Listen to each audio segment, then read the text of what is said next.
എന്താണ് സഹോദരങ്ങളെ? ഖബർ നിസ്സാരമല്ല. ഖബറിലേക്ക് വെച്ചാൽ ആദ്യം ഉണ്ടാകുന്ന സംഗതി ഖബറെടുക്കാൻ. ബഹുമാനപ്പെട്ട ഇമാം സുയൂത്തി റഹിമഹുല്ലാഹ് അവിടുത്തെ ശറഹ് സുദൂർ എന്ന് പറയുന്ന മഹത്തായ ഗ്രന്ഥത്തിലൂടെ രേഖപ്പെടുത്തുന്നു. ഇമാം സുയൂത്തി റഹിമഹുല്ലാഹ് നിസ്സാരക്കാരനല്ല, വലിയ സംഭവമാണ്. എല്ലാ ഫന്നിലും കിതാബ് രചിച്ചിട്ടുള്ള, എല്ലാ വിഷയങ്ങളിലും കിതാബ് രചിച്ചിട്ടുള്ള ഒരു വലിയ മഹാനാണ് ഇമാം സുയൂത്തി റഹിമഹുല്ലാഹ്. അങ്ങനെ ഇമാമികൾക്കിടയിൽ വളരെ കുറവാണ്.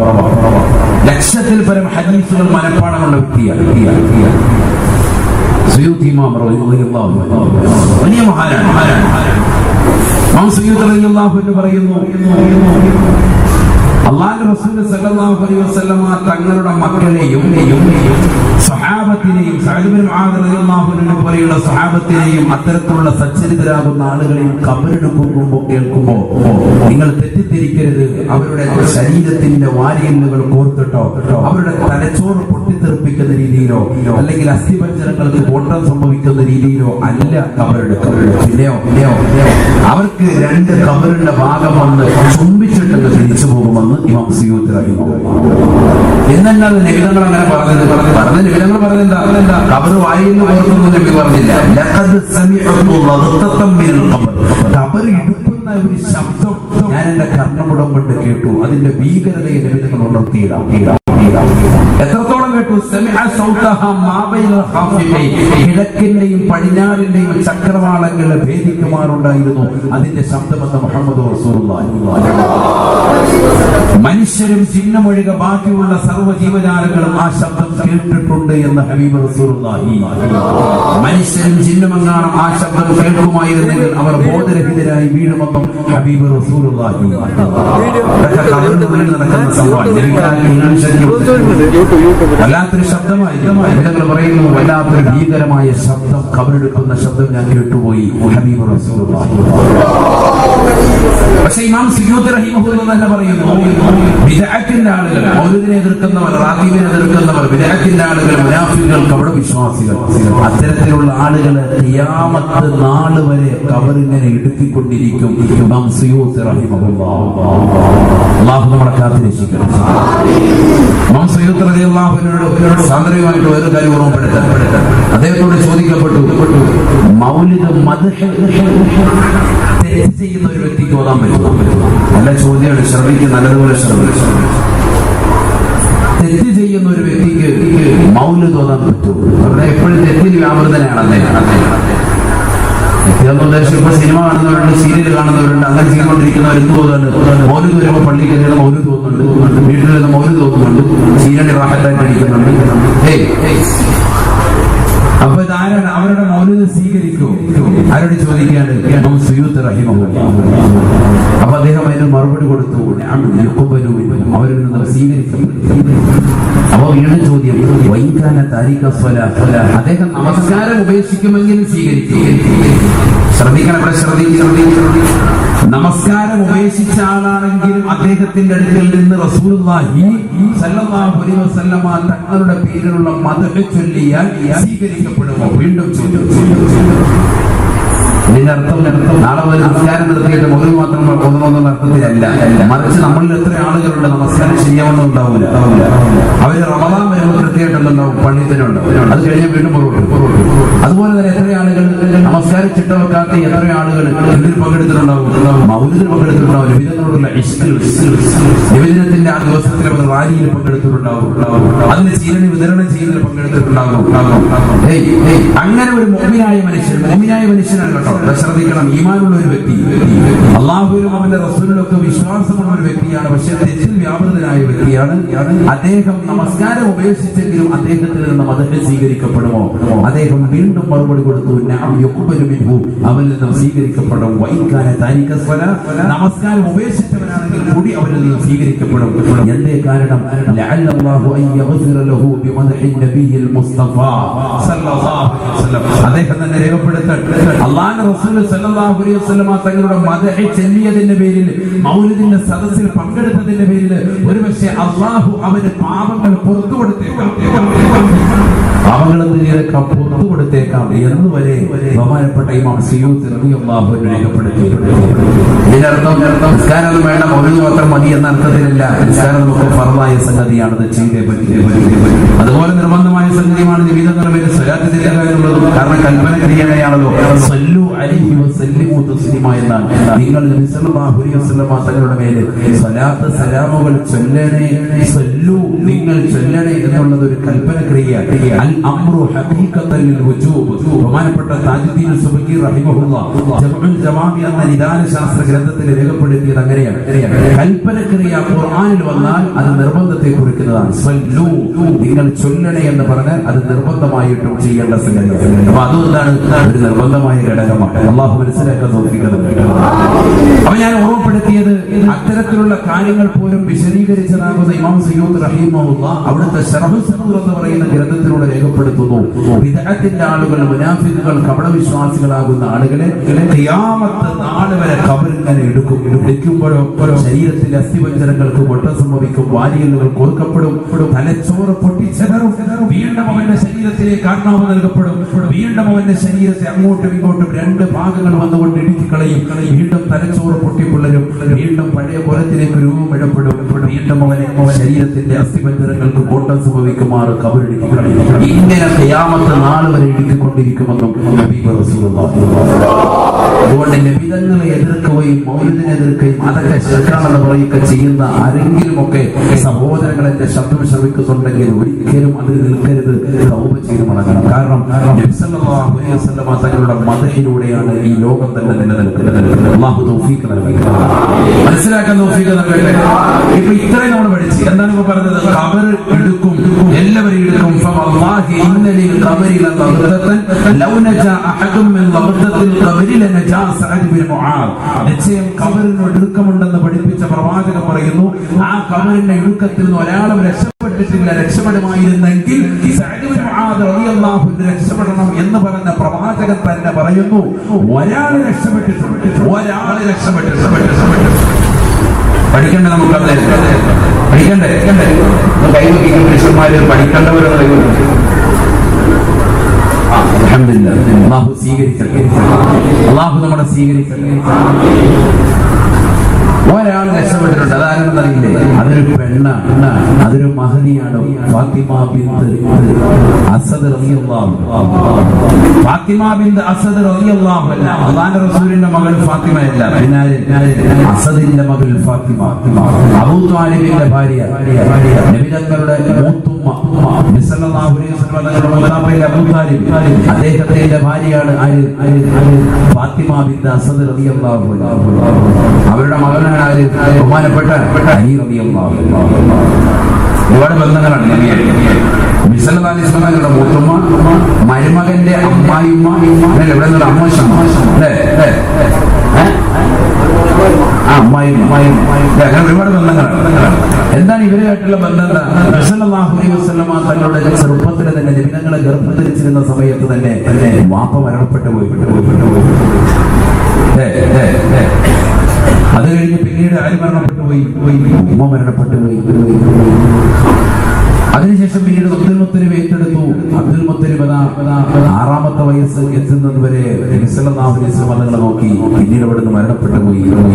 8-ാമത്തെ വയസ്സ് എത്തുന്നത് മുതൽക്ക് നബി സല്ലല്ലാഹു അലൈഹി വസല്ലം തങ്ങളെ നോക്കുന്നത് ബഹുമാനപ്പെട്ട അബൂ ത്വാലിബ്. അബൂ ത്വാലിബാണ് നബി സല്ലല്ലാഹു അലൈഹി വസല്ലം തങ്ങളെ പിന്നീട് നോക്കുന്നത്. അബൂ താലിബ് നബി സല്ലല്ലാഹു അലൈഹി വസല്ലം തങ്ങളുടെ മൂത്താപ്പയാണ്. അദ്ദേഹത്തിന്റെ ഭാര്യയാവുന്ന ഫാത്തിമ ബിൻത് അസദ് റളിയല്ലാഹു അൻഹയോട് എനിക്ക് വല്ലാത്ത സ്നേഹം. എന്തുകൊണ്ട്? ഒരു കൊച്ചുകുട്ടി 8 വയസ്സുള്ള ഒരു മോനെ നമുക്കുണ്ടെന്ന് സങ്കല്പിക്കുക. 8 വയസ്സാകുന്ന കുട്ടിയെ സംബന്ധിച്ചിടത്തോളം അവന്റെ തുണി അവന് നല്ലതുപോലെ ഒന്ന് അലക്കിയിടാനോ ഒന്ന് തേക്കാനോ അല്ലെങ്കിൽ അതുമായി ബന്ധപ്പെട്ട ഒരു കർമ്മമോ അവനറിയില്ല. 8 വയസ്സാണ്, സ്വന്തമായി ചെയ്യാൻ അറിയില്ല. ആ സന്ദർഭത്തിൽ ഏറ്റവും കൂടുതൽ തന്നോട് സ്നേഹത്തോടുകൂടി ഒരു മകന് കൊടുക്കേണ്ട പരിപൂർണ സ്നേഹം അതിനേക്കാൾ ഉപരി കൊടുത്ത് 8 വയസ്സുള്ളതാകുന്ന മുഹമ്മദ് റസൂലുള്ളാഹി സ്വല്ലല്ലാഹു അലൈഹി വസല്ലമ തങ്ങളെ നല്ലതുപോലെ നോക്കുകയാണ്. അന്ന് റസൂലുമല്ല, ശ്രദ്ധിക്കണം. നിങ്ങൾ റസൂലാണെങ്കിൽ റസൂലായിട്ടാണ് നല്ല രീതിയിൽ സ്നേഹം കൊടുത്തെന്ന് പറയാം. ഇത് മുഹമ്മദാണ്, സാധാരണ ഒരു കുട്ടിയാണ്, 8 വയസ്സുള്ള ഒരു കുട്ടിയാണ്. പക്ഷെ ആ കുട്ടിയെ ഫാത്തിമ ബിൻത് അസദ് റളിയല്ലാഹു അൻഹ പൊന്നോമനിച്ച് വളർത്തുകയാണ്. സ്വന്തം മക്കളെക്കാൾ കൂടുതൽ സ്നേഹം കൊടുത്ത് വളർത്തി ശരിക്കും സ്നേഹിച്ചു, യാളിച്ചു, നല്ലതുപോലെ നോക്കി. എനിക്കപ്പോൾ ഏറ്റവും കൂടുതൽ സ്നേഹം ആരോട് കടന്നു വന്നു? ഫാത്തിമ ബിൻത് അസദ് റളിയല്ലാഹു അൻഹ പോറ്റുമ്മയാണ്. അവർ മരണപ്പെട്ടപ്പോൾ എനിക്ക് ഭയങ്കര വിഷമമാണ്. സ്വഹാബത്തിൽ എനിക്ക് നോക്കാൻ ജനാസ കൊണ്ടുപോകുമ്പോൾ കുറച്ചു നേരം മുന്നിൽ നടക്കും, കുറച്ചു നേരം ബാക്കിൽ നടക്കും, വീണ്ടും കുറച്ചു നേരം മുന്നിൽ നടക്കും, വീണ്ടും കുറച്ചു നേരം ബാക്കിൽ നടക്കും. ഇതിനല്ലേ നബിയുടെ ഒരു ചരിത്രം കേൾക്കും. തങ്ങളെ സഹാബത്ത് വീക്ഷിക്കുകയാണ്, സഹാബത്ത് അല്ലാഹുവിന്റെ റസൂലിനെ നോക്കുകയാണ്. ഹബീബായ റസൂലുള്ളാഹി സ്വല്ലല്ലാഹു അലൈഹി വസല്ലമ തങ്ങൾ തന്റെ പ്രിയപ്പെട്ട പോറ്റുമ്മയാകുന്ന ഫാത്തിമ ബിൻത് അസദ് റളിയല്ലാഹു അൻഹയുടെ ജനാസയെ നബി സ്വല്ലല്ലാഹു അലൈഹി വസല്ലമ തങ്ങൾ അവലംബിക്കുകയാണ്, ആ ജനാസയെ അനുഗമിക്കുകയാണ്. ആ ജനാസയുടെ മുന്നിലൂടെ കുറച്ചു നേരം നടക്കുകയാണ്. എന്തോ ഒരു വലിയ പ്രയാസം നേരിട്ടതുപോലെ, എന്തോ ഒരു വലിയ വിഷമം നേരിട്ടതുപോലെ കുറച്ചു നേരം ജനാസയുടെ പിന്നിലൂടെ നടക്കുകയാണ്. സഹാബത്ത് അല്ലാഹുവിന്റെ റസൂലിനോട് ചോദിക്കുകയാണ്, നബിയേ നബിയേ എന്ത് പറ്റി നബിയേ, എന്ത് പ്രയാസമാണ് നബിയേ? ഹബീബായ റസൂലുള്ളാഹി സ്വല്ലല്ലാഹു അലൈഹി വസല്ലമ തങ്ങൾ പ്രവാചകരൊന്നും തന്നെ ശബ്ദിക്കുന്നില്ല. നേരെ മയ്യത്ത് കൊണ്ടുവന്ന് മയ്യത്ത് നമസ്കരിച്ചിട്ട് പള്ളിക്കാട്ടിലേക്ക് കൊണ്ടുപോകുമ്പോ അടക്കാൻ വേണ്ടി സഹാബത്ത് പോകുമ്പോ ഹബീബായ റസൂലുള്ളാഹി സ്വല്ലല്ലാഹു അലൈഹി വസല്ലമ തങ്ങൾ സഹാബത്തിനോട് പറയുകയാണ്, സഹാബത്തേ സഹാബത്തേ നിങ്ങൾ ഖബറടക്കരുതേ സഹാബത്തേ, ഞാനിതാ വരുന്നുണ്ട് എന്ന് അല്പനേരം നിങ്ങളൊന്ന് ക്ഷമിക്കണേ എന്ന് പറഞ്ഞ് ഹബീബായ റസൂലുള്ളാഹി സ്വല്ലല്ലാഹു അലൈഹി വസല്ലമ തങ്ങൾ ഖബറിന്റെ സമീപത്തേക്ക് വരുകയാണ്. സഹാബത്ത് കാത്തു നിൽക്കുകയാണ്, ആയിരക്കണക്കിന് സഹാബത്ത് നോക്കി നിൽക്കുകയാണ്. ഹബീബായ റസൂലുള്ളാഹി സ്വല്ലല്ലാഹു അലൈഹി വസല്ലമ തങ്ങൾ ആ ഖബറിന്റെ സമീപത്ത് നിന്നുകൊണ്ട് തന്റെ ശറഫാക്കപ്പെട്ട ഭൂമിയിലേക്ക് ചേർന്ന് കിടന്ന ഖമീസിനെ ഊരുകയാണ്, മഹദിക്ക് ധരിപ്പിക്കുകയാണ്. തന്നെ പ്രിയപ്പെട്ട പോറ്റുമ്മയാകുന്ന ഫാത്തിമ ബിൻത് അസദിനെ നബി സല്ലല്ലാഹു അലൈഹി വസല്ലമ തങ്ങൾ തന്നെ ധരിപ്പിക്കുകയാണ്. ഹബീബായ റസൂലുള്ളാഹി സ്വല്ലല്ലാഹു അലൈഹി വസല്ലമ തങ്ങൾ ആ ഖബറിലേക്ക് ഇറങ്ങുകയാണ്. കാരുണ്യത്തിന്റെ കരസ്പർശം കൊണ്ട് മാലോകരുടെ മനതരങ്ങളെ മദീനയിലേക്ക് മാടി വിളിച്ച ഹബീബ് മുഹമ്മദ് മുസ്തഫ സല്ലല്ലാഹു അലൈഹി വസല്ലമ തങ്ങൾ തന്റെ പ്രിയപ്പെട്ട പോറ്റുമ്മയുടെ ഖബറിലേക്ക് ഇറങ്ങുകയാണ്. ഇന്ന് നമുക്ക് മക്കളില്ലയോ? ചെറുക്കള വലിയ ജുമാഅത്ത് പള്ളിയുടെ ഖബർസ്ഥാനിൽ അന്വേഷണം ചെയ്യുന്ന കുടുംബാദികളില്ലയോ? രക്ഷിതാക്കളില്ലയോ? എന്റെ ശബ്ദം ശ്രമിക്കുന്ന ചെറുപ്പക്കാരാ, എന്റെ ശബ്ദം ശ്രമിക്കുന്ന പ്രിയപ്പെട്ട രക്ഷിതാക്കളെ, നമ്മുടെ മരിച്ചാൽ നമ്മുടെ മക്കള് നമ്മളെ ഒന്ന് താങ്ങിയെടുത്ത് ഖബറിലേക്ക് വെക്കുമോ? അത് വല്ലാതെ ചെയ്യട്ടെ, അത് നാട്ടുകാരെ ചെയ്യട്ടെ. അവസാനം വാപ്പാന്റെ മുഖത്തേക്ക്, അവസാനം വാപ്പയുടെ നെഞ്ചിലേക്ക്, അവസാനം വാപ്പയുടെ അരയുടെ ഭാഗത്തേക്ക്, അവസാനമായി വാപ്പയുടെ കാലിന്റെ ഭാഗത്തേക്ക് 3 പിടി മണ്ണ് പോലും വാരിയിടാൻ മടിക്കുന്ന മക്കളില്ലയോ? എന്റെ കയ്യിൽ ചെളിവെച്ച് വന്ന് പറഞ്ഞുകൊണ്ട് മാറി നിൽക്കുന്നതായ മക്കള് മോശപ്പെട്ട സന്താനങ്ങളായി മാറിയില്ലയോ? മിൻഹാ ഖലഖനാകും വഫീഹാ നുഈദുകും വമിനാ നുഖ്രിജുകും താറതൻ ഉഖ്റാ. എന്റെ പ്രിയപ്പെട്ട ഉമ്മ മരിച്ചു കിടക്കുമ്പോ ആ ഉമ്മയുടെ ജനാസ കൊണ്ടുപോയി അടക്കിയിട്ട് ആ ഉമ്മയുടെ മുഖത്തേക്ക്, ഉമ്മയുടെ അരഭാഗത്തേക്ക്, ഉമ്മയുടെ കാൽഭാഗത്തേക്ക് 2 കൈയും കൂട്ടിയെടുത്തുകൊണ്ട് മിൻഹാ ഖലഖനാകും വഫീഹാ നുഈദുകും വമിൻഹാ നുഖ്രിജുകും താറതൻ ഉഖ്റാ എന്ന് പറഞ്ഞ് ഓരോ പിടി മണ്ണ് വാരിയിടാൻ പോലും മടിക്കുന്ന മക്കളുള്ള ഈ കാലഘട്ടത്തിൽ അല്ലാഹുവിന്റെ റസൂലിന്റെ ചരിത്രം പഠിക്കണേ. ചെറുക്കലയുള്ള പ്രിയപ്പെട്ട സഹോദരാ, ഹബീബായ റസൂലുള്ളാഹി സ്വല്ലല്ലാഹു അലൈഹി വസല്ലമ തങ്ങൾ ഖബറിലേക്ക് ഇറങ്ങുകയാണ്. ഫജലസ ഖബറിഹാ, അല്ലാഹുവിന്റെ റസൂൽ ഖബറിൽ ചോദിക്കുകയാണ്. തീർന്നില്ല. ഹബീബായ നബി തങ്ങൾ ഖബറിലേക്ക് കടക്കുകയാണ്. ഒരു മനുഷ്യൻ എങ്ങനെയാണ് ഖബറിൽ കിടക്കുന്നത്, എങ്ങനെയാണ് ഒരു മനുഷ്യനെ കൊണ്ടുപോയി ഖബറടക്കുന്നത്, അതേ നിലയിൽ റസൂലുള്ളാഹി കടക്കുകയാണ്. ആരാണ് ഈ ഹബീബ്? എന്തിനാണ് ഈ ഹബീബ് ഇങ്ങനെ വിഷമിക്കുന്നത്? അറബ് നാട്ടിലെ മാമലകൾ മുഴുവനും കനകക്കൊട്ടാരമായി ഈ സമിതത്തിലേക്ക് തരട്ടെ എന്ന് ജിബ്രീൽ എന്ന മാലാഖ വന്നുകൊണ്ട് ചോദിക്കുമ്പോ വേണ്ട എന്ന് പറഞ്ഞുകൊണ്ട് പഞ്ചാംഗത്തിന്റെ ആത്മീയ വലയത്തിലേക്ക് ഉൾവലിഞ്ഞ് ലോകത്തിന് മുഴുവൻ മാതൃക കാട്ടിയ ഹബീബ് മുഹമ്മദ് മുസ്തഫ ആ പ്രവാചക പൊങ്കവനാണ്. തന്റെ പ്രിയപ്പെട്ട ഉമ്മയല്ല ആ ഉമ്മ മരിച്ചപ്പോ തനിക്ക് ഇറങ്ങാൻ അറിയില്ല. അന്ന് പ്രായം ചെറുതാണ്. തന്റെ ഉപ്പ ചെറുപ്പത്തിലെ മരണപ്പെട്ടു പോയി. അന്ന് ഉമ്മയുടെ ആമിന ബീവിയുടെ ഉദരത്തിലാണ്. അതുകൊണ്ട് തന്നെ ഇതാ പോറ്റുമ്മയ്ക്ക് വേണ്ടി റസൂലുള്ളാഹി ഖബറിൽ ഇറങ്ങുകയാണ്. പ്രിയപ്പെട്ട പോറ്റുമ്മയുടെ ഖബറിൽ അങ്ങ് കടക്കുകയാണ്.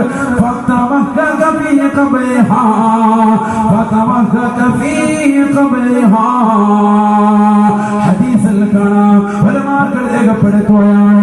ഹബീബായ റസൂലുള്ളാഹി സ്വല്ലല്ലാഹു അലൈഹി വസല്ലം തങ്ങൾ ആ ഖബറിന്റെ വലതുഭാഗത്തേക്ക്, ഖബറിന്റെ ഇടതുഭാഗത്തേക്കായി തന്റെ വലത് ശരീരത്തെയും തന്റെ ഇടത് പാർശ്വത്തെയും ചേർക്കുകയാണ്. എന്തിനെന്നറിയണ്ടയോ? തന്റെ പ്രിയപ്പെട്ട പോറ്റുമ്മയെ ഖബറെടുക്കാൻ പാടില്ല. കാരണം ഈ ഉമ്മ വിശന്നുകൊണ്ട് ഈ ഉമ്മയുടെ പ്രിയപ്പെട്ട മക്കളാകുന്ന ജാഫർ, ഈ ഉമ്മയുടെ പ്രിയപ്പെട്ട മകനാകുന്ന അലി പട്ടിണി കിടക്കുമ്പോ വയറ് നിറച്ച് ഭക്ഷണം തന്ന പ്രിയപ്പെട്ട ഉമ്മയാണ്. ഈ ഉമ്മ ഒരിക്കലും തന്നെ ഖബറെടുക്കാൻ പാടില്ല. എന്റെ ഉമ്മയാണ്, എന്റെ പോറ്റുമ്മയാണ്. ആ പോറ്റുമ്മയ്ക്ക് വേണ്ടിയില്ല ഹബീബായ നബി തങ്ങൾ ഖബറിൽ കിടന്നുരുളുകയാണ്. ആയിരക്കണക്കിന് സഹാബത്ത് നോക്കുകയാണ്. എന്താണ് ഈ പ്രവാചകൻ കാണിക്കുന്നത്? തന്റെ ശരീരത്തിൽ കടന്നതാകുന്ന വസ്ത്രം ഊരിയെടുത്തിട്ട് തന്റെ ശരീരത്തിലെ കമീസൂരി പ്രിയപ്പെട്ട പോറ്റുമ്മയ്ക്ക് ധരിപ്പിച്ചിട്ട് ശരീരത്തിലതാ കേവലം ഒരു മുണ്ട് മാത്രം ധരിച്ച് ഖബറിനുള്ളിൽ കടന്നിട്ട് തലങ്ങും ബലങ്ങും തിരിഞ്ഞു പറയുകയാണ്. എന്നിട്ട് നബി തങ്ങൾ ഖബറിൽ കടന്നുകൊണ്ട് പൊട്ടിക്കരഞ്ഞുകൊണ്ട് ദുആ ചെയ്യുകയാണ്. അല്ലാഹുമ്മ യഗ്ഫിർ ലി ഉമ്മി ബഅദ ഉമ്മി ബിഹഖ്ഖി നബിയിക വൽ അൻബിയാഇ الذين من قبلي. അല്ലാഹുവേ, പടച്ച റബ്ബേ, എന്റെ ഉമ്മയ്ക്ക് ശേഷം പോറ്റുമ്മയായി വന്ന ഫാത്തിമ ബിൻത് അസദിനെ നീ പുറത്തു കൊടുക്കണേ അല്ലാഹ്. നിന്റെ ഹബീബിന്റെ ബറക്കത്ത് കൊണ്ട് ആ പ്രവാചകർക്ക് മുമ്പേ നടന്നു നീങ്ങിയതായ 1,24,000 മുസ്ലിങ്ങൾ അവരുടെ ബറക്കത്ത് കൊണ്ട്, പ്രവാചകന്മാരുടെ ബറക്കത്ത് കൊണ്ട്, ഹഖ്ജാഹ് ബറക്കത്ത് കൊണ്ട് എന്നെ പോറ്റുമ്മയ്ക്ക് നീ പുറത്തു കൊടുക്കണേ അല്ലാഹ്. എന്റെ ഉമ്മയാകുന്ന ആമിന ബീവിക്ക് ശേഷം ഉമ്മയായി കടന്നു വന്ന ഫാത്തിമ ബിൻത് അസദിന് നീ പൊറുക്കണേ അല്ലാഹ്. ഹബീബായ നബിതങ്ങൾ ഖബറിൽ നിന്നേക്കുകയാണ്. ഖബറതാ കൊണ്ടുവന്ന് നടക്കുകയാണ്. ജനാസ ഖബറിലേക്ക് വെച്ച് മണ്ണിട്ട് മൂടുകയാണ്. ഖബറിന്റെ സമീപത്തിരുന്നുകൊണ്ട് നബിതങ്ങൾ പുഞ്ചിരിക്കുകയാണ്. നബി സല്ലല്ലാഹു അലൈഹി വസല്ലം തങ്ങൾ പറഞ്ഞു അത്രേ, മാ സമിഉതു ലഗതതം മിനൽ ഖബർ. സഹാബത്തെ എന്റെ പ്രിയപ്പെട്ട പോറ്റുമ്മയുടെ ഖബർ ഇടുക്കിയതായി ഞാൻ കേട്ടില്ല. അവരെ ഖബർ ഇടുക്കുകയില്ല എന്ന് ഹബീബായ റസൂലുള്ളാഹി. കാരണം നബി തങ്ങളുടെ ശറഫാക്കപ്പെട്ട ശരീരം ചേർന്നതാകുന്ന മണ്ണ് എങ്ങനെയാണ് ഖബറിലേക്ക് വന്ന് ചേരുക? എങ്ങനെയാണ് ജനാസ എടുക്കുക? ഇതൊരു സാധാരണ വ്യക്തിയല്ലല്ലോ, ഇതൊരു സാധാരണ വ്യക്തിത്വമല്ലയോ. ആ പ്രവാചക പുങ്കവന് തന്റെ പ്രിയപ്പെട്ട ഉമ്മയെ ഖബറടക്കിയിട്ട് പറയുകയാണ്, മാ സമയത്ത് ഖബറ് എടുക്കുന്ന ശബ്ദം ഞാനും കേട്ടില്ല സഹാബായെന്ന് ഹബീബായ റസൂലുള്ളാഹി സ്വല്ലല്ലാഹു അലൈഹി വസല്ലം. ഖബർ എന്ന് പറഞ്ഞാൽ നിസ്സാരമല്ല. അതിൽ നിന്ന് ഒരാൾ രക്ഷപ്പെട്ടുള്ളൂ. ആരാണത്? ഫാത്തിമ ബിൻത് അസദ് റളിയല്ലാഹു അൻഹ. ഇസ്സ കൊണ്ടൊക്കെ ചോദിക്കാൻ പറ്റിയ ക്വസ്റ്റ്യനാണ്. കബറിന്റെ ഇടുക്കത്തിൽ നിന്ന് രക്ഷപ്പെട്ട ഒരേ ഒരു വനിത. അതിന് വിശദമായ ആരാണ്? മൂത്തുമ്മയാണ്, നബിതങ്ങളുടെ മകളുടെ അമ്മായിയമ്മയാണ്, അബൂ താലിബിന്റെ ഭാര്യയാണ്. എത്രയോ ബന്ധങ്ങളാണ് പറയാൻ. ആ ഉമ്മ നബിതങ്ങളുടെ പോത്തുമ്മയാണ്. സഹാബത്ത് റളിയല്ലാഹു അൻഹും വല്ലാതെ സന്തോഷിച്ചു. നബിതങ്ങളുടെ സന്തോഷത്തിൽ അവരും പങ്കാളികളാണ്. അതേ രീതിയിൽ നമ്മളുമായി തീരണമെങ്കിൽ എന്തിനു വേണം? അമൽ വേണം. അമലിന് ഏറ്റവും വലുതാണ് വിശുദ്ധമായ ഖുർആൻ ഓതൽ. അല്ലാഹു തൗഫീഖ് നൽകട്ടെ. നബിതങ്ങളുടെ പ്രകീർത്തനം പോലെ തന്നെ നമുക്ക് വിശുദ്ധമായ ഖുർആൻ ഓതാൻ അല്ലാഹു തൗഫീഖ് നൽകട്ടെ. വലിയ തൗഫീഖാണ്, ചെറിയ തൗഫീഖല്ല. ഒരൊറ്റ ഹദീസ് പറഞ്ഞു, ഖുർആൻ ഓതുന്നത് കേൾക്കുമ്പോൾ തന്നെ നല്ലതുപോലെ ശ്രദ്ധിച്ചിരുന്നാൽ അവനെ കരുണ ചെയ്യപ്പെടുമെന്ന് വിശുദ്ധ ഖുർആൻ അല്ലാഹു പറഞ്ഞു. ഖുർആൻ നമ്മൾ കേൾക്കുന്ന ഓതിന് കേട്ടാൽ ഒരാളുടെ സന്ദർഭത്തിൽ നല്ലതുപോലെ കേട്ടിരുന്നാൽ തന്നെ അവൻ എന്ത് കിട്ടും? കരുണ കിട്ടും. അല്ലാഹു തൗഫീഖ് നൽകട്ടെ. ആരുടെ കരുണ? അല്ലാഹുവിന്റെ കരുണ. ഈ കരുണ മനുഷ്യന്റെ ഹൃദയത്തിൽ നിന്ന് ഇല്ലാതെ പോയി. അതുകൊണ്ടാണ് സ്വന്തം സഹോദരനെ കാണുമ്പോൾ സ്വന്തം മാതാപിതാക്കളോട് വെറുപ്പ്, സഹോദരങ്ങളോട് വെറുപ്പ്, അയൽവാസികളോട് വെറുപ്പ്, കാണുന്നതൊക്കെ വെറുപ്പായി മനസ്സിൽ തോന്നാൻ കാരണം എന്താ? നമുക്ക് അല്ലാഹു കരുണ നൽകിയിട്ടില്ല എന്നുള്ളതാണ്. കരുണ നമുക്ക് ചൊരിഞ്ഞിട്ടില്ല. കരുണ ചൊരിയണമെങ്കിൽ കുറെ ഖുർആൻ നമ്മൾ കേൾക്കണം. അല്ലാഹു തൗഫീഖ് നൽകട്ടെ. പഴയ കാലഘട്ടത്തിലൊക്കെ വെള്ളിയാഴ്ച ദിവസം രാവിലെ 7 മണിക്ക് സൂറത്തുൽ കഹ്ഫ് റേഡിയോയിൽ വരുമ്പോൾ ഒക്കെ എല്ലാവരും വെക്കുമായിരുന്നു. പഴയ മഞ്ഞുന്നുണ്ട് സൂറത്തിൽ അങ്ങനെ ഓതുന്നതിന് ഉണ്ടോ എന്ന് എല്ലാവരും ശ്രദ്ധിക്കുന്നു. സൂറത്തുൽ കഹ്ഫ് പണ്ട് വെള്ളിയാഴ്ച ദിവസം 7 മണിക്ക് രാവിലെ വരുമ്പോൾ ദൂരദർശൻ ചാനലിൽ വരുമ്പോഴത്തേക്കും അത് കേൾക്കാൻ വേണ്ടി റേഡിയോയോട് ഭയങ്കര സംഭവമായിട്ട് ആളുകൾ ആ റേഡിയോ വെച്ച് വീട്ടിൽ ഇങ്ങനെ കേൾപ്പിക്കും. ആ കഹ്ഫ് സൂറത്ത് തീരുന്നണം പണ്ടില്ലേ രാവിലെ കേട്ടപ്പോഴത്തെ ആരും നിങ്ങളുടെ നാട്ടിലൊന്നും ഇല്ല. ഖുർആൻ നല്ലതുപോലെ സുബഹി കഴിഞ്ഞ് പണ്ട് കേട്ടിരുന്നവരുടെ കൈകൾക്കില്ല, മുമ്പ് കേട്ടിരുന്നവർ ഒന്നുമില്ല. ഇനി കേൾക്കാൻ തയ്യാറുള്ളവരുടെ കൈകൾക്കില്ല. അല്ലാഹു തൗഫീഖ് നൽകട്ടെ. അപ്പോൾ ഖുർആൻ കേൾക്കാനേ ഇല്ല. അതാണ് പ്രശ്നം. ഒരൊറ്റ ഹദീസ് തരാം, അതോടുകൂടി നിങ്ങൾ ഖുർആൻ കേൾക്കണം. അല്ലാഹു തൗഫീഖ് നൽകട്ടെ. قال رسول الله صلى الله عليه وسلم يدفع المستمع القرآن بل والدنيا وعن دار القرآن بل والآخرة. ഹബീബായ റസൂലുള്ളാഹി സ്വല്ലല്ലാഹു അലൈഹി വസല്ലം തങ്ങൾ ഓർമ്മപ്പെടുത്തുകയാണ്, പരിശുദ്ധമായ ഖുർആൻ ആരെങ്കിലും കേൾക്കുന്നുണ്ടോ? വിശുദ്ധ ഖുർആൻ ആരെങ്കിലും കേൾക്കാൻ തയ്യാറാവുന്നുണ്ടോ? യുദ്ഫഉ മുസ്ലിമിൽ ഖുർആൻ ബൽ വദ്ദുനിയാ. ഭൗതിക ലോകത്തെ ബുദ്ധിമുട്ടുകളെ, പ്രയാസങ്ങളെ തൊട്ട് അവനെ തടുക്കാൻ നിദാനമാണ് വിശുദ്ധ ഖുർആൻ കേൾക്കലെന്ന് ഹബീബായ റസൂലുള്ളാഹി സ്വല്ലല്ലാഹു അലൈഹി വസല്ലം. ഖുർആൻ കേൾക്കണം. ഖുർആൻ കേൾക്കാൻ തയ്യാറായാൽ ഭൗതിക ലോകത്തെ വിപത്തുകളെ തൊട്ട് തടുക്കുമെന്ന് ഹബീബ് റസൂലുള്ളാഹി. അല്ലാഹു മനസ്സിലാക്കാൻ തൗഫീഖ് നൽകട്ടെ. എത്രയോ ചെറുപ്പക്കാരാണ്, എത്രയോ സഹോദരങ്ങളാണ് പാതിരാത്രി സമയത്ത് ഹെഡ്സെറ്റ് വെച്ചുകൊണ്ട് സിനിമാ ഗാനങ്ങൾ കേൾക്കുന്നവരല്ലയോ, സിനിമാ പാട്ടുകൾ ആസ്വദിക്കുന്നവരല്ലയോ? ഇത്തരത്തിൽ മോശപ്പെട്ടതാകുന്ന സിനിമാ ഗാനങ്ങളും സിനിമാ പാട്ടുകളും കേട്ടുകൊണ്ടിരിക്കുന്ന സഹോദരങ്ങളെ, ചെറുക്കളയിലുള്ള കാസർഗോഡുള്ള പ്രിയപ്പെട്ട സഹോദരങ്ങളെ, എത്രയോ സഹോദരിമാരാണ് ബസ്സിൽ കയറിയാലും ട്രെയിനിൽ കയറിയാലും വാഹനത്തിൽ യാത്ര ചെയ്തിരുന്നാലും അവന്റെ കാലിൽ ഹെഡ്സെറ്റാണ്. വാഹനത്തിൽ കാറിൽ സഞ്ചരിച്ചാലും കാറിലിട്ടുകൊണ്ട് സിനിമാ പാട്ടുകൾ കേൾക്കുന്നവരല്ലയോ? പരിശുദ്ധമായ ഖുർആൻ കേട്ടുകൂടെയോ? വിശുദ്ധമാക്കപ്പെട്ട ഖുർആനിലേക്ക് ഒന്ന് തിരിച്ചു വന്നോടെയോ?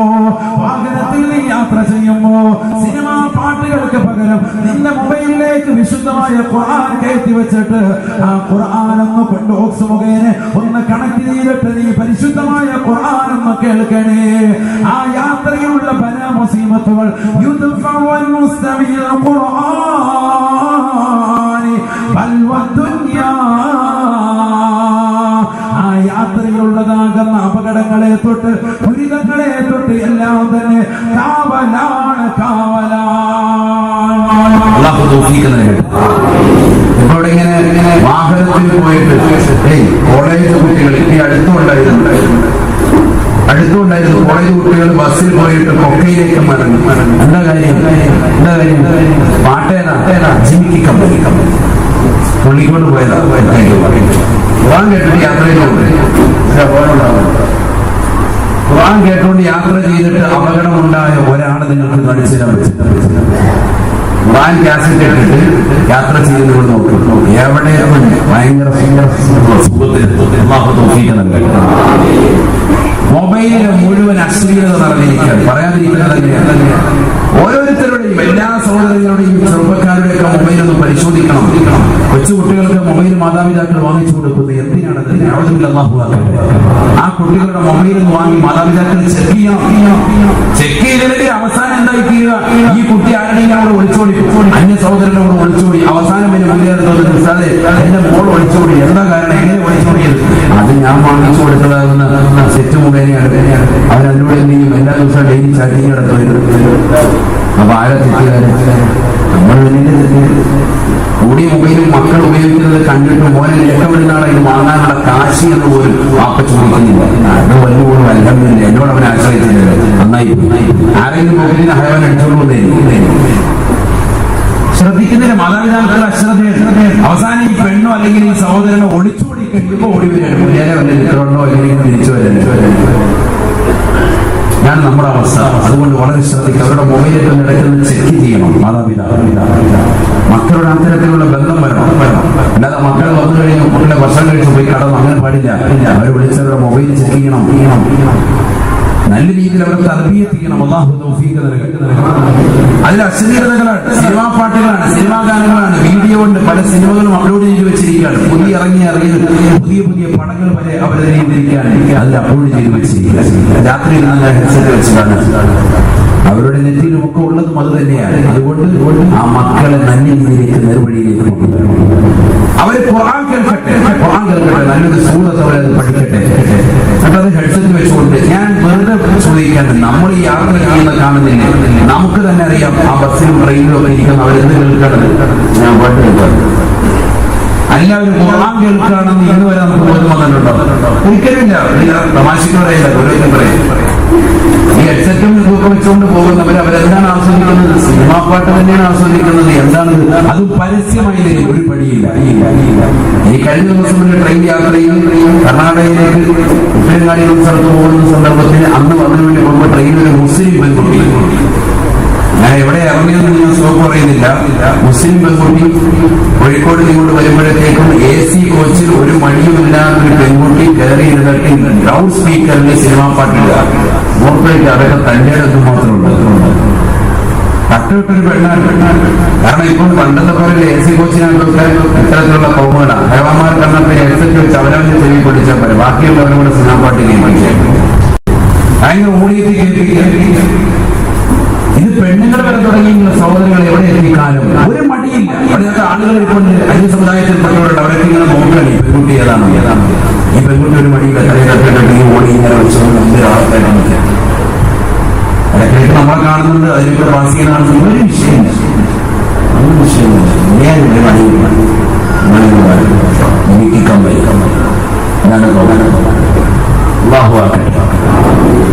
ഈമാനിന് പോയില്ലേ? ഞാൻ പറഞ്ഞ ഒരു പേടിയുടെ ഭയപ്പാടില്ല. അല്ലാഹു നമ്മളെ കാത്തിരക്ഷിക്കട്ടെ. ഹബീബായ റസൂലുള്ളാഹി സ്വല്ലല്ലാഹു അലൈഹി വസല്ലം തങ്ങൾ പറയുകയാണ്, നബി സല്ലല്ലാഹു അലൈഹി വസല്ലം തങ്ങൾ ഓർമ്മപ്പെടുത്തിയല്ലോ, ലാ തഖൂമു സ്സാഅ ഇല്ലാ അലാ ശിറാരിൽ ഖൽഖ്, ലാ തഖൂമു സ്സാഅ. സഹാബത്തെ ഈ ലോകം അവസാനിക്കുകയില്ല, ഈ ലോകം അവസാനിക്കുകയില്ല. ഇല്ല അലാ ശറാരിൽ ഖൽഖ്, സൃഷ്ടികൾ വെച്ച് ഏറ്റവും മോശപ്പെട്ട ജനതയുടെ മേലല്ലാതെ ഈ ലോകം അവസാനിക്കുകയില്ല എന്ന് ഹബീബായ റസൂലുള്ളാഹി, ഹബീബായ നബി തങ്ങൾ വീണ്ടും ഓർമ്മപ്പെടുത്തുകയാണ്. ലാ തഖൂമു സ്സാഅ അലാ അഹദി യഖൂലു അല്ലാഹ് എന്ന മഹത്തായ കലിമ ഒരാൾ പോലും ഉച്ചരിക്കാത്തതാകുന്ന കാലഘട്ടം കടന്നു വരുമ്പോ ഈ ലോകം അവസാനിക്കുമേ എന്ന് ഹബീബായ ശഫീആയ റസൂലുള്ളാഹി ഇന്ന് ഹസത്തിൽ വെച്ചുകൊണ്ട് സിനിമാ പാട്ടുകൾ കേൾക്കുന്നതായ ചെറുപ്പക്കാർ യുവതികൾ കടന്നു വന്നില്ലയോ? എന്റെ പ്രിയപ്പെട്ട പെങ്ങളെ, വിശുദ്ധമായ ഖുർആൻ കേൾക്കണേ, പ്രചരിപ്പിക്കണേ. ഹബീബായ നബിതങ്ങൾ പറയുകയാണ്, യുദ്ഫഉൽ മുസ്ലിമീന ഖുർആൻ ബൽവ ദുനിയാ. പരിശുദ്ധമായ ഖുർആൻ ആരെങ്കിലും കേൾക്കുന്നുണ്ടോ? ഖുർആൻ കേൾക്കാൻ ആരെങ്കിലും തയ്യാറാവുന്നുണ്ടോ? രാത്രിയിൽ സർവ്വരും ഉറങ്ങുകയാണ്. നിശയുടെ നിശീതതയിൽ കൂരിനെട്ടിനെ വകഞ്ഞു മാറ്റിക്കൊണ്ട് പരിശുദ്ധമായ ഖുർആൻ ഹെഡ്സെറ്റ് വെച്ച് കേൾക്കുന്നവരുണ്ടോ? ഖുർആൻ കേൾക്കാൻ തയ്യാറാവുന്നവരുണ്ടോ? അവർക്ക് ഈ ഭൗതിക ലോകത്തെ ബുദ്ധിമുട്ടുകൾ മുഴുവനും തടുക്കാൻ നിദാനമാണെന്ന് ഹബീബായ റസൂലുള്ളാഹി വഅൻതാലിൽ ഖുർആൻ ബൽ വൽ ആഖിറ. ഖബർ ജീവിതത്തിൽ നിന്ന് എനിക്ക് രക്ഷപ്പെടണമെന്ന് ചോദിക്കണമെന്നുള്ള, ഖബർ ജീവിതത്തിൽ നിന്ന് എനിക്ക് രക്ഷപ്പെടണം, അതിനുള്ള ഉപാധി എന്തെന്ന് ചോദിക്കുന്ന സഹോദര, അതിനുള്ള രക്ഷാ കവചം എന്തെന്ന് ചോദിക്കുന്ന പെണ്ണടെ, ഒന്ന് മാത്രമാണ് തിലാവത്തുൽ ഖുർആൻ. പരിശുദ്ധമായ ഖുർആൻ കൈകൊണ്ട് തുടരെ ഒന്നുകൊടുത്തുകൊണ്ട് കിബിലെ കവിമമായിരിക്കണേ.